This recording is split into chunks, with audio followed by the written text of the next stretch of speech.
भारताच्या ऑपरेशन सिंदूरमुळे दहशतवाद्यांच्या 3 म्होरक्यांना हादरा. मसूद अझहर, हाफिज सईद आणि सलाहुद्दीनची दहशतवादी तळ उद्ध्वस्त. भारताच्या हल्ल्यात म्होरक्यांच्या चमच्यांचाही खात्मा.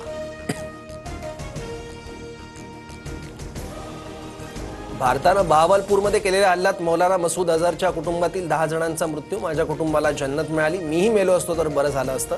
संपूर्ण कुटुंब ठार झाल्यानंतर अझहरची प्रतिक्रिया.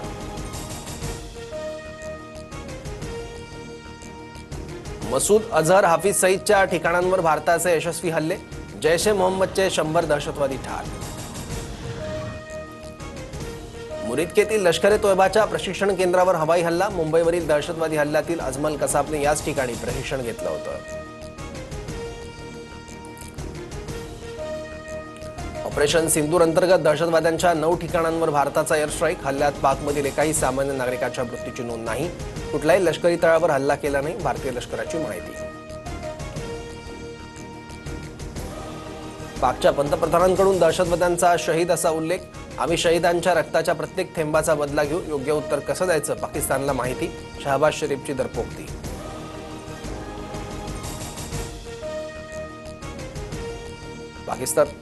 पाकिस्तानमधून नरेंद्र मोदी स्टेडियमला बॉम्ब न उडवण्याची धमकी. गुजरात क्रिकेट असोसिएशनला धमकीचा मेल. पोलिसांकडून ईमेल बाबत चौकशी सुरू. नागपुरातील माजी वायुसैनिक संदेश सिंगलकरांनी वायुसेनेत परतण्याची परवानगी मागितली. संदेश सिंगलकर यांनी हवाई दलात 16 वर्ष सेवा दिली. कारगिल युद्धातही त्यांचा सहभाग. श्रीनगरसह 18 विमानतळांवरील कामकाज तात्पुरतं बंद. विमान कंपन्यांनी 200हून अधिक उड्डाणं रद्द. भारतीय जवानांना कोणत्याही अतिरिक्त शुल्काशिवाय एअर इंडियामध्ये रिबुकिंग करता येणार. भारताचा दिग्गज फलंदाज रोहित शर्माची कसोटी क्रिकेटमधून निवृत्ती. रोहित शर्मा एकदिवसीय क्रिकेट खेळत राहणार. 67 कसोटी सामन्यात रोहितची 12 शतकं आणि 18 अर्धशतकं. इंग्लंड दौऱ्यापासून भारताला नवा कर्णधार मिळणार.